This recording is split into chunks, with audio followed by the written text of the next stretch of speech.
toi, moi.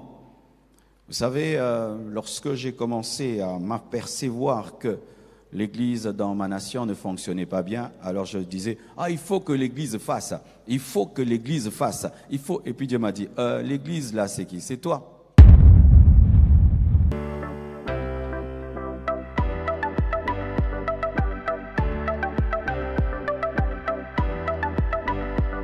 Aujourd'hui, nous allons introduire ce grand thème, Église, le développement de la nation par l'Église. Et mon sous-thème dans ce grand thème, le développement de la nation par l'Église, mon sous-thème c'est Église, influence ta nation. Dis à ton voisin, Église, influence ta nation.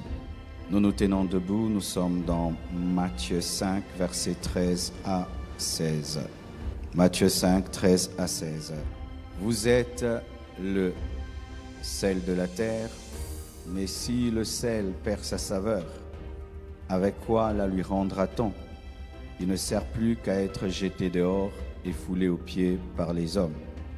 Vous êtes la lumière du monde. Une ville située sur une montagne ne peut être cachée. Et on n'allume pas une lampe pour la mettre sous le boisseau, mais on la met sur le chandelier et elle éclaire tous ceux qui sont dans la maison.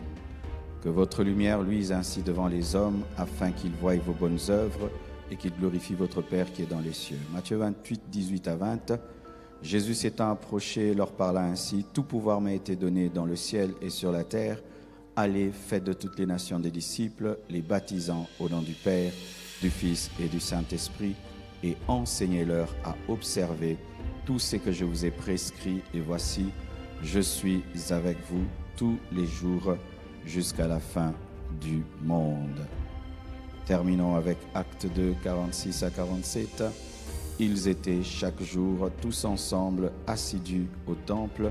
Ils rompaient le pain dans les maisons et prenaient leur nourriture avec joie et simplicité de cœur, louant Dieu et trouvant grâce auprès de tout le peuple. Et le Seigneur ajoutait chaque jour à l'Église ceux qui étaient sauvés. Matthieu 5, versets 13 à 16, nous parle de l'influence, parce qu'on nous présente le sel qui influence le plat, et on nous présente la lumière qui influence les ténèbres. Et dans Matthieu 18, versets 18 à 20, on nous parle de la nation, car Jésus-Christ, alors qu'il était en train de partir, être enlevé, il avait un fardeau, celui des nations. Allez, faites de toutes les nations mes disciples. Jésus, en montant, avait le fardeau des nations. Et vous savez, les dernières paroles d'un homme déterminent vraiment ce qu'il a à cœur. Et Jésus-Christ avait vraiment un grand souci pour les nations. Alors qu'il est à la droite de Dieu le Père, il se soucie sérieusement de l'évangélisation des nations, et pas seulement de l'évangélisation des nations, de la transformation des nations en disciples. Acte 2, versets 46 à 47, nous parle de l'Église.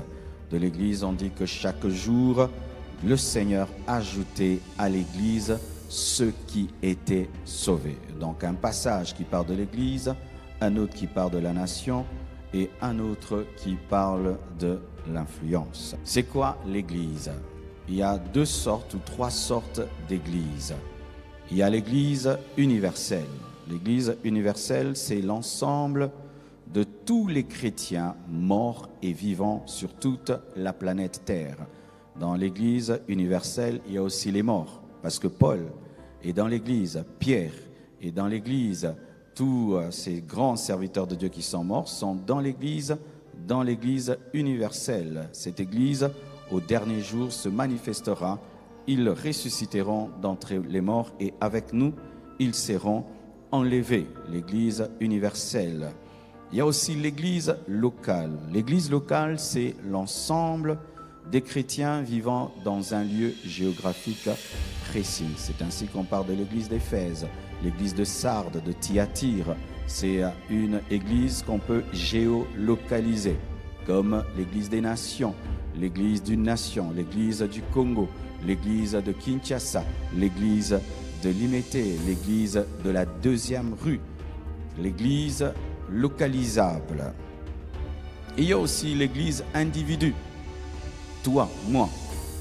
Vous savez, lorsque j'ai commencé à m'apercevoir que l'église dans ma nation ne fonctionnait pas bien, alors je disais, il faut que l'église fasse, il faut que l'église fasse, il faut. Et puis, vous savez, la plupart des temps, nous avons une dimension abstraite de l'église. L'église, c'est vague. L'église.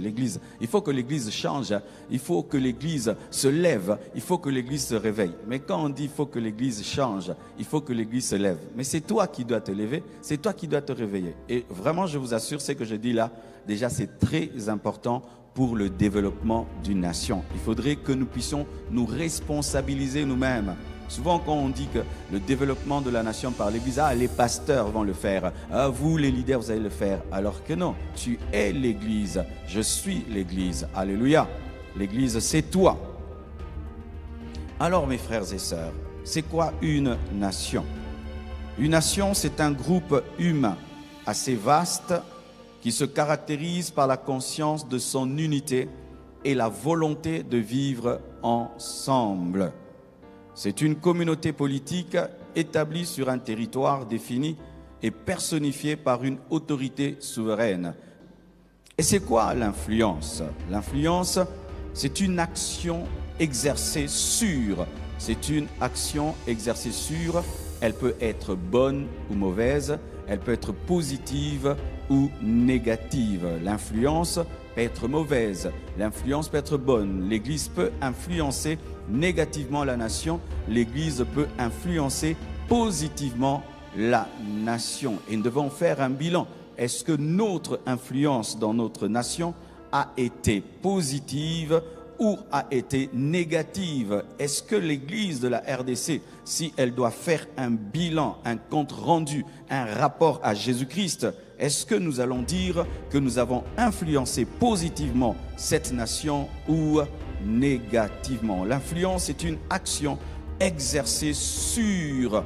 Et donc l'influence est un leadership. Là où il y a l'influence, il y a le leadership. Le Seigneur attend de nous que nous puissions exercer un leadership sur notre nation. Le Seigneur attend de l'Église un leadership, une gouvernance, une direction. Et cette direction a comme résultat le développement. Alléluia, le développement, pas l'appauvrissement.